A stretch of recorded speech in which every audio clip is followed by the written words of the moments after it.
안녕하세요, 브리스입니다. 저희는 줄다리기의 원리에 대해서 발표하겠습니다. 이번에는 줄다리기의 과학적 원리 그리고 줄다리기를 이기는 방법에 대해서 설명해 드리겠습니다. 줄다리기는 어떤 과학 원리가 있을까요? 보통 많은 사람들이 무작정 줄 당긴다고 줄다리기에서 이긴다고 생각하지만 사실은 그렇지 않습니다. 왜냐하면 작용, 반작용 법칙에 의해서 내가 당기면 그만큼 반대쪽에 힘을 받기 때문에 무작정 줄을 당긴다고 줄다리기에서 이길 수 있진 않습니다. 그러면 작용, 반작용 법칙이 무엇인지 자세하게 알아보겠습니다. 작용, 반작용 법칙은 뉴턴의 세 가지 법칙 중에 하나인데요.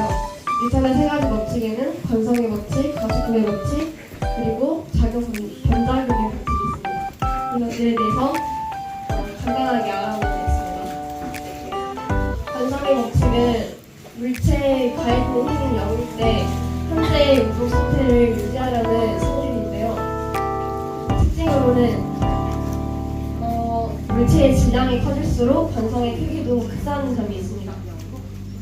만약에 물체가 이 노트북처럼 정지 상태를 유지하고 있다면 관성의 법칙에 의해서 계속 정지 상태를 유지하려고 하겠고, 또 운동을 하고 있다면 관성의 법칙에 의해서 똑같은 속도로 직선 운동을 한다는 법칙입니다. 관성의 법칙의 예시로는 아까 교수님이 설명해 주셨듯이 차에서 갑자기 급정거를 이렇게 하면 몸이 앞으로 튀어나가게 되잖아요. 이때 이걸 잡아주는 게 안전벨트입니다. 가속도의 법칙은 흔히 F는 MA라고 많이 알고 계실 텐데 외부에서 가해지는 힘의 크기가 클수록 가속도가 커지며 질량이 클수록 동일한 힘을 가했을 때 가속도는 작아진다는 것인데요.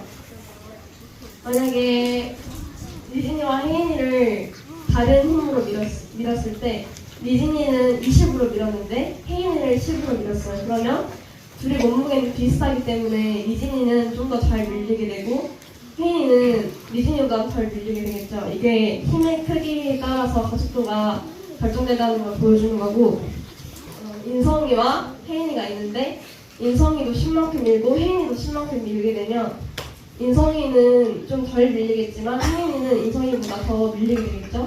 이걸 가속도 법칙이라고 합니다. 그 다음에 작용, 반작용의 법칙은 한 물체가 다른 물체에 힘을 가하면 그 물체도 동시에 똑같은 크기의 힘을 반대 방향으로 가한다는 법칙인데요. 만약에 우리가 벽을 손으로 때리면 분명히 내가 때렸는데 내 주먹도 아프잖아요. 그게 벽이 반작용을 일으켜서 생겨납니다. 그런 다음에 제가 수술을 했는데 근데 걸을 때에도 작용, 반작용의 법칙이 적용됩니다. 그러면 줄다리기를 어떻게 이길 수 있을까요? 먼저 최대 정지 마찰력을 높여야 되는데요.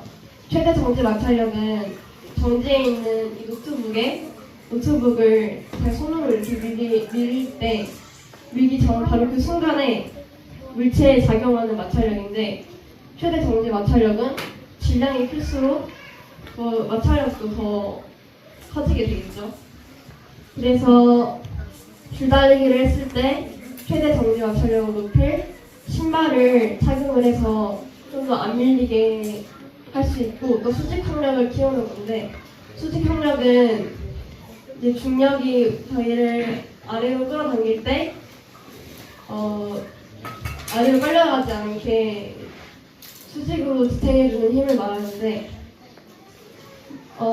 몸무게가 더 많은 사람들이 있는 팀이 승리할 확률이 높아집니다. 두 번째는 돌림힘을 줄이는 건데요. 발의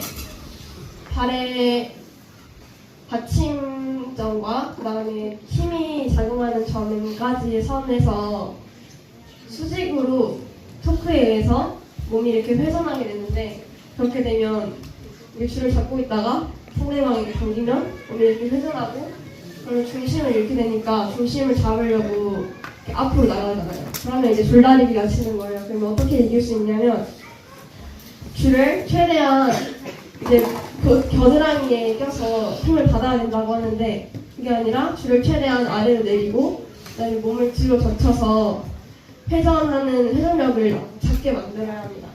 그래서 실제 줄다리기 선수들도 이런 식으로 줄을 겨드랑이에 끼는 게 아니라 많이 낮추고 몸도 뒤로 젖혀서 줄다리기를 겨룬다고 합니다. 그리고 줄다리기에도 심리가 중요한데 이건 이제 찾아보다가 그냥 신기해서 넣어봤는데요. 링겔만 효과라는 게 있는데 이제 1913년에 링겔만이 줄다리기를 통해 실험한 결과예요. 한 명 대 한 명으로 줄다리기를 할 때에는 개인의 역량이 100%라고 하면 숫자가 늘어날수록 그 역량이 줄어드는 거예요. 그래서 그 원인을 팀 안의 개인으로서 책임의식을 가지지 못하기 때문이고 팀워크가 부족하기 때문이다.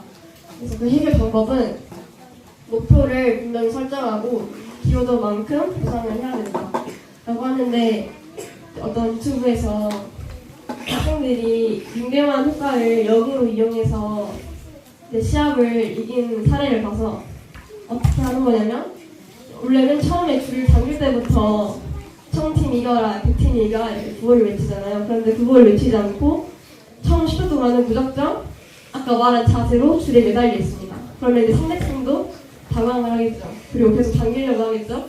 그런데 무게가 뒤로 가 있기 때문에 쉽게 당겨지지 않아요. 그리고 상대팀이 지칠 때쯤에 어떤 팀 중에 한 명이 신호를 주면 그때 다 같이 구호를 외치면서 단합이 되고 그 다음에 줄을 당기면 이기게 됩니다.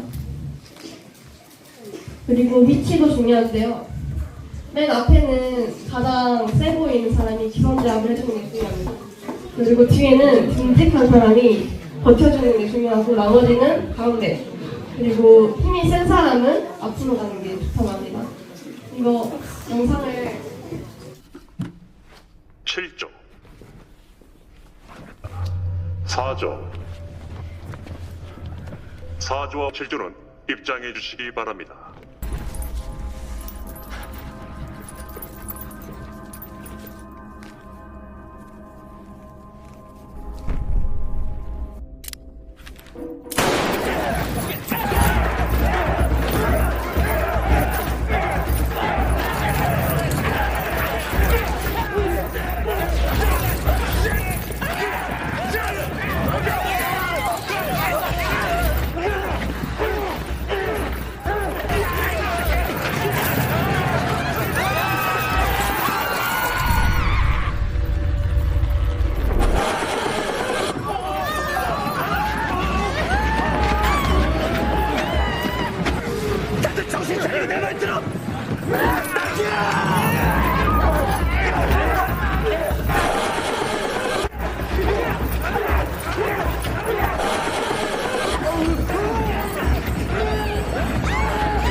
잘 들어봐. 지금부터 힘껏 터쳐. 그러면은 웬만해서는 안 끌려가.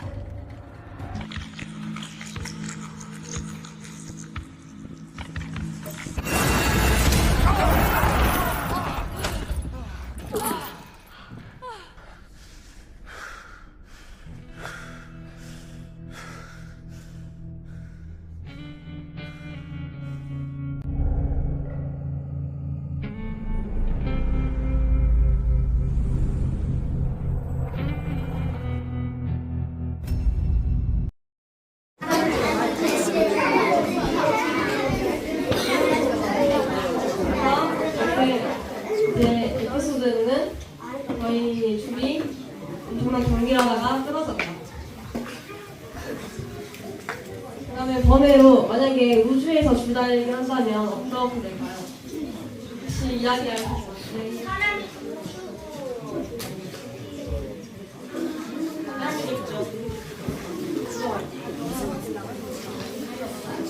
우주에서 줄다리기를 하면 우주에는 중력이 작용하지 않잖아요. 그래서 작용 반작용 법칙을 더 잘 알 수 있는데 줄을 툭툭 잡고 내가 땡겼는데 분명히 내가 땡겼는데 나는 앞으로 이렇게 땅에 나가게 되는 거죠. 이거를 이제 저희가 우주에 갈 수 없으니까 실생활에서 볼 수 있는데 롤러스케이트를 탄 두 사람을 똑같이 실험을 해보면 작용 반작용 법칙을 더 잘 볼 수 있다고 합니다.